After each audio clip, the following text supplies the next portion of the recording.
تو کتنی دہائیوں کا تجربہ ہے لیکن ایک کیئر ٹیکر سی ایم کے اوپر کنسنسس نہیں کر سکتے تو پھر الیکشن کیسے ہوگا؟ کون مانے گا اس کو؟ کون سموتھ بنائے گا؟ اس پہ ہم بات کریں گے. کاظمی صاحب آپ سے آغاز کرتے ہیں. اس کا مطلب ہے کہ جی اب جہاں پہ جو کانٹروورسی شاید جو کینڈیڈیٹ آ جائے اس کے بعد سے ایک خواہش تھی کہ بھئی اس نظام کو سیاستدان خود ہی چلا لیں آگے، کیونکہ الیکشن کرنا نہیں، اس کو ٹھیک سے کرانا، اس کو منانا اور پھر آگے نظام کو چلانا بھی انہی کو پڑے گا ایونچولی. سو آئی تھنک ہماری بہت زیادہ ایک وش لسٹ تھی. ایسا ہو نہیں سکتا اور نہ ایسا ہوا، نہ ہوتا دکھائی دے رہا ہے ہمیں. دیکھیں جس طریقے سے پنجاب کی اسمبلی کے اندر جو کچھ ہم نے دیکھا کہ کوشش کی گئی کہ کسی صورت میں بھی آپ نے بس یہ کرنا ہے کہ پنجاب اسمبلی کو بچانا ہے. اس سارے تناظر میں نہیں سمجھتا کہ کوئی امید ویسے بھی تھی کہ یہ لوگ کسی چیز کے اوپر متفق ہوں گے، اس لیے کہ بنیادی مقصد ماریا یہ ہے کہ انتخابات نہیں ہونے دینے، انتخابات کی طرف نہیں جانا. تو جو چیز بھی انتخابات کی طرف جائے گی اس کی راہ میں یہ جتنی رکاوٹ ڈال سکتے ہیں اتنی رکاوٹ یہ ڈالنے کی ہر ممکن کوشش کریں گے. اور یہی ہم کیئر ٹیکر سیٹ اپ کے حوالے سے بھی دیکھ رہے ہیں. گورنر صاحب نے جس طریقے سے 48 گھنٹے وہ سمری کے اوپر بیٹھے رہے، اب یہ کہا جا رہا ہے کہ جناب چیف الیکشن کمشنر تک بات جائے گی اور وہی حتمی فیصلہ کریں گے کہ کون ہوگا. باقی جو نام سامنے آئی یہ بات بالکل ٹھیک ہے کہ پی ٹی آئی کی جانب سے جو نام سامنے آئے اس پہ پی ڈی ایم کی قیادت نے بھی کوئی زیادہ اعتراض نہیں کیا، لیکن دوسری طرف سے جو نام آئے اس پہ تھوڑا بہت اعتراض ہوا. لیکن مجھے ذاتی طور پہ تھوڑی سی خوشی بھی ہوئی کہ چلو کم از کم ایک صحافی کا نام تو آیا نا. 3 سال خان صاحب نے تو کسی صحافی کو کوئی لفٹ ہی نہیں کرائی. تو اب اگر کوئی صحافی بن جاتے ہیں تو عین ممکن ہے کہ ارشاد بھٹی صاحب بھی کابینہ کا حصہ بن جائے. بھٹی صاحب کابینہ کا حصہ بننے کی وجہ سے کبھی آپ کو کیئر ٹیکر میں کوئی آفر ہو لے لیں گے آپ؟ ایسے میں نے کہا ویسے ایک لائٹ ہارٹڈ کوشچن سے آغاز کرو، پھر میں نے آپ سے نا مجھے لگ رہا ہے کہ اس ملک کے آخری جس طرح باریاں لگی ہوئی ہیں نا میری باری آ ہی جانی ہے. کوئی کیئر ٹیکر سی ایم، کوئی وزیر. اگر میرے انڈر اطہر کاظمی ہو میرا وزیر مملکت یا میرا وزیر، یا میں اگر سی ایم لگوں تو میرا وزیر ہو، میں پی ایم لگوں تو میرا وزیر اطلاعات ہو، میں اگر صرف وزیر لگوں تو میرا وزیر مملکت ہو، میں اگر مشیر لگوں تو میرا اسسٹنٹ مشیر ہو، اسسٹنٹ وائس ڈپٹی مشیر. آپ نے پوری کابینہ ادھر سے چنی ہے اسی شو پہ سے چنی؟ ادھر سے، اور روز آپ سے آگے مشورے لیں. مجھے اپنے انڈر رکھنا ہے، مجھے اپنے انڈر رکھنا ہے. نہ بھائی یہ میرا اچھا. پہلی بات تو یہ ہے کہ مزقہ خیز دور ہے، ایک مزاحیہ دور ہے. تھیٹر نہیں ببو برال والا، امان اللہ کا تھیٹر، ببو برال کا تھیٹر. اس ملک کا حال دیکھیں کہ اس ملک کا وزیر اعظم عدالت نے بنایا، اس ملک کا وزیر اعلیٰ عدالت نے بنایا، اس ملک کا گورنر عدالت نے بلایا، اس ملک کو پرویز الہی کا ووٹ آف کانفیڈنس عدالت کے پاس پہنچا ہوا. پارلیمنٹ بے توقیر اس طرح ہوئی کہ راجہ ریاض صاحب اس کے اپوزیشن لیڈر ہیں اور منحرفین لوٹے جو ہیں وہ اپوزیشن کا کردار ادا کر رہے ہیں. انہوں نے آگے ٹکٹ شہباز شریف صاحب سے لینی ہے. اور جو ملزم اور مجرم حکومت چلا رہے ہیں، ملزم جو ہیں وہ اقتدار کے مزے لے رہے ہیں. 27 کلومیٹر کی حکومت ہے، 14 جماعتیں ہیں، 76 وزیر ہیں. اچھا پھر مزے کی بات، وفاق بامقابلہ پنجاب، سندھ بامقابلہ پنجاب، کے پی کے بامقابلہ پنجاب، اور ایک عمران خان بامقابلہ پاکستان. اور دوسری بات ہے چیف سیکرٹری پنجاب نہیں لگ رہا تھا، آئی جی پنجاب پہ جھگڑے پڑ رہے تھے، سی سی او پہ پھڈا پڑ رہے، سی سی پی او پہ پھڈا پڑ رہے تھے. اور ایک طرف توشہ خانہ حلال دوسری طرف حرام، ایک طرف منی لانڈرنگ حلال دوسری طرف حرام، ایک طرف کرپشن حرام حلال دوسری طرف حلال. عجیب و غریب مذہقہ خیز. اور پھر اوپر سے دیکھیے یہی اسپیکر جن کو راجہ رینٹل کہتے تھے مسلم لیگ نون والے. اور اچھا ایک مزے کی بات، اوپر مجرم ہے نواز شریف صاحب جو رہبر ہیں، نیچے شہباز شریف صاحب ہیں وہ ابھی بھی مقدموں میں ہیں لیکن ٹی ٹی والے ملزم ہیں. اچھا اپوزیشن لیڈر ہائی اسکینڈل ایفی ڈیرین والے سینٹ میں یوسف رضا گیلانی ہیں، اور ادھر راجہ پرویز اشرف ہیں جو راجہ رینٹل کہلاتے تھے. اچھا راجہ پرویز اشرف صاحب کی بات سنیے کہ یہ ہمیں روز بتایا. میں شاید خان عباسی کو نہیں کہتا کہ آ جائیں اسمبلی میں بات کریں، میں رانا ثنا کا نہیں کہتا ویلکم بیک، میں ان کا راجہ پرویز اسپیکر صاحب نے پورا پروسیس بتا دیا کہ استعفے کیسے منظور آئین کے. مجھے ایک دن وہ کہتے ہیں آئین کے آرٹیکل 64 کے تحت ہاتھ سے ممبر استعفیٰ لکھے گا اور بھیجے گا، اور پھر اس استعفے کے لیے میں اسے بلاؤں گا اور تصدیق کرنے کے بعد میں استعفیٰ منظور کروں گا. اب خیر سے پہلے 11 کیے کوئی بندہ 11 وہ 35 یہ 46 لوگوں میں سے کسی نے ہاتھ سے لکھا ہو، کوئی وہاں گیا ہو.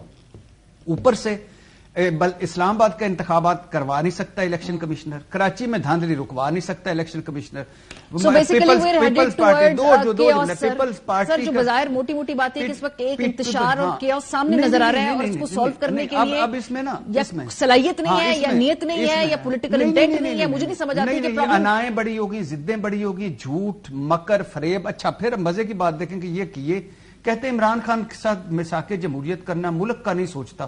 اس نے کہا میں اسمبلی میں واپس آؤں گا, ہم جگتے مار رہے تھے کہ یو ٹرن لیا فوراً 35 کی کر دیے. بھائی اسمبلی میں آ رہا ہے تو اس کو ویلکم کہو, یہ بڑا سنہری موقع ہے, کہو آؤ بیٹھو, آپ تو بلا رہے تھے. اچھا پھر دوسری بات, الیکشن کمشنر بھی اس کو بغض عمران کے علاوہ مجھے کوئی نظر نہیں آتا کہ بھائی وہ اسپیکر نے غیر آئینی کام کیا ہے, غیر آئینی کام کیا ہے اور اس پہ اس کو تحفظ فراہم کیا. الیکشن دیکھیں سر, اس میں یہ الیکشن جو ہے جو خان صاحب پنجاب میں الیکشن کرنے جا رہے ہیں نا, وہ اسی سیٹ اپ کے تحت ہوگا. میں نے پوچھا پی ٹی آئی سے یہ ہوگا الیکشن تو آپ اس کو مانیں گے؟ انہوں نے کہا جی ہم مانیں گے, بالکل ٹھیک بات ہے کہ اس لیول پہ ہمارے یہ پہلے بھی نہیں کچھ کر پائے تھے پنجاب کے ضمنی انتخاب میں, ہمارا ووٹر اتنا نکلے گا کہ ابھی بھی نہیں کر پائیں گے. اب پتہ تین باتیں کیا تین ہو رہی. نمبر 1 ایک ہو رہی ہے کہ دونوں صوبوں کے الیکشن ہو جائیں اور 2 صوبوں اور قومی اسمبلی کے الیکشن مقررہ وقت پر ہوں, جس کے بہت کم چانسز ہیں. دوسرا چانس یہ لگایا جا رہا ہے کہ جنرل الیکشن سارے ہی ہو جائیں, وہ بھی پیچھے باتیں چل رہی ہیں, وہ بھی بہت کم چانسز ہیں. تیسرا جو بڑا ہے وہ یہ ہے نگران سیٹ اپ کو لمبا کیا جائے, نگران سیٹ اپ کو لمبا کیا جائے اور اس کو مقررہ جو الیکشن تک وقت تک لے جایا جائے. اس پہ باتیں ہو رہی ہیں اور بڑی سیریس باتیں ہو رہی ہیں, لیکن یہ عدالت میں جائے گا, ٹرن ڈاؤن ہوگا. اور آخری بات جو آپ نے کہا, محسن نقوی صاحب بھائی ہیں اور وہ چیمہ صاحب سے بھی مجھے نیب زدہ ہیں, کیسز ہیں, ڈوور ہیں, وہ ہے نا میرا آدمی, میرا بیوروکریٹ, میرا جج, میرا جرنیل, یہ چل رہا ہے. خیر وہ چھوڑیں, لیکن اگر یہ مسلم لیگ نون کا شکر تو نہیں کہنا چاہیے, لیکن وہ میں نے کہا تھا کہ مقصود چپڑاسی فوت ہو گیا, اگر وہ زندہ ہوتا تو یہ اس کا نام دے دیتے. سر اس میں جو اسمبلی کی مدت کے والے سے بات ہو رہی ہے نا, اس کے بارے میں بیانات جو ہیں یہ آلریڈی دیے جا رہے ہیں. خواجہ آصف صاحب کہتے ہیں کہ الیکشن وقت پہ ہوں گے کیونکہ 6 ماہ انہوں نے جو بھی اب تک پولیٹیکل کیپٹل کھویا ہے اس کی ریکوری کرانی ہے. عمران خان صاحب دیکھتے ہیں اپریل کے اندر الیکشن. سو ایک ہی پولیٹیکل سینیریو میں جو پی ڈی ایم اتحاد ہے وہ دیکھتا ہے اکتوبر میں الیکشن, اور عمران خان صاحب دیکھتے ہیں اپریل میں الیکشن. ذرا سنیے عامر صاحب, یہ کیسے 6-8 مہینے میں ریکوری کرائیں گے؟ پیسوں کا وعدہ ہوا تو ہے لیکن اتنی زیادہ شرطیں ہیں جن کو پورا کرنا ہے, پھر وہ پیسے ملیں گے, اور کچھ پیسے تو جو ابھی پلیج کیے ہیں وہ اگلے فسکل ایئر میں آنے ہیں.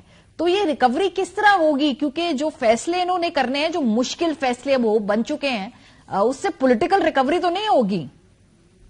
جی جو آپ کا انتہائی آسان سوال ہے ماریا, اس سے پہلے میں آپ کو یہ بتاؤں کہ اس وقت حالت کیا ہے.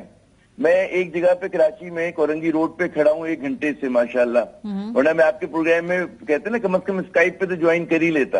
اور ٹریفک جیم یوں چل رہا ہے بہت ہی انٹینس کہ 1 انچ آپ نہیں ہل سکتے کہ کوئی مظاہرہ ہو رہا ہے کراچی میں, اور وہ ظاہر قیوم آباد چورنگی پر ہے تو اس نے پورا ہمارا جو ٹریفک کے نظام کو درم برہم کر دیا. تو ایک تو معذرت کہ آپ کے پروگرام میں شریک نہیں ہو سکا, اوپر سے شاہ صاحب نے زیادتی کی کہ سب کو شامل کر لیا کابینہ میں, مجھے نہیں کیا. یہ تو خیر کراچی والوں کے ساتھ ہوتا ہی ہے. سر آپ کو دیوار سے لگایا جا رہا ہے نا, دیکھیے نا ذرا کیا ہو رہا ہے, کیا کرتے ہیں, لگا کے چن دیا گیا ہمیں, ٹھیک ہے نا. اچھا اب آئیں آپ کا جو بہت ہی آسان سوال ہے جس کا مطلب ہے کہ بھائی ریکوری کیسے ہوگی, کیا ہوگا. دیکھیں سب سے بڑا اس وقت پاکستان کا بحران معاشی بحران ہی ہے, اور جس طرح یہ حکومت غیر سنجیدہ ہے سیاسی بحران کو حل کرنے میں, بالکل غیر سنجید کا مظاہرہ کر رہے ہیں نا کہ جناب یہ ان لوگوں کے نام دے رہے ہیں کہ جن کو مسترد ہونا ہے, اسی طرح یہ وہ کام نہیں کر رہے کہ جو معاشی محاذ پر کرنے کے ہیں. اس وقت پاکستان کے پاس ماریے 2 ہی راستے ہیں کہ آئی ایم ایف پروگرام کو دوبارہ اس پہ شروعات کرے, اس کی شرائط کو مانے, بہت تلخ ہوں گی, بہت سخت ہوں گی, لیکن اس کے علاوہ دوسرا آپشن یہ کہ ڈیفالٹ کر جائے. ڈیفالٹ کے نتیجے میں پاکستانی ریاست اور زیادہ مشکل میں ہوگی, عوام کی زندگی زیادہ اجیرن ہو جائے گی. تو اچھا یہ لوگ کیوں نہیں کر رہے آئی ایم ایف پروگرام پہ عمل درآمد؟ یہ چاہ رہے ہیں کہ پورا ٹینک خالی ہو جائے, 5 بلین سے کم آپ کے پہلے ہی فورن ایکسچینج ریزرو ہو گئے. اس کی وجہ یہ کہ یہ لوگ سیاسی, ان کی نظروں میں الیکشن ہے, یا تو الیکشن ہے یا پھر یہ اتنا خرابی پیدا کر کے جانا چاہتے ہیں کہ یہ ملک نہیں. عامر صاحب اس کی ایک اور وجہ بھی ہے, وہ کہتے ہیں کہ عمران کو نااہل کر کے نظام سے باہر نکالیں. یہ اب کسی سے ڈھکی چھپی بات نہیں ہے, سنگل پوائنٹ ایجنڈا انتقام لے رہے ہیں اور پاکستان نہیں چلنے کا. پھر جو ان کے سب یہ جس نہج پہ پہنچا دیا ہے, آپ کراچی کے بزنس مین سے بات کریں. آج گورنر اسٹیٹ بینک گئے تھے ایف پی سی آئی, وہاں پہ بعض جو تھے بزنس مین رونے لگے آنسوؤں سے کہ جناب ہمیں کسی کو 500 لوگوں کو نوکری سے نکالنا پڑ رہا ہے, کسی کو 600 لوگوں سے, اور انہوں نے پریڈکشن کی ہے کہ یہی حالت رہی تو آپ دیکھیں گے فروری مارچ میں یہاں پہ فسادات ہو رہے ہوں گے.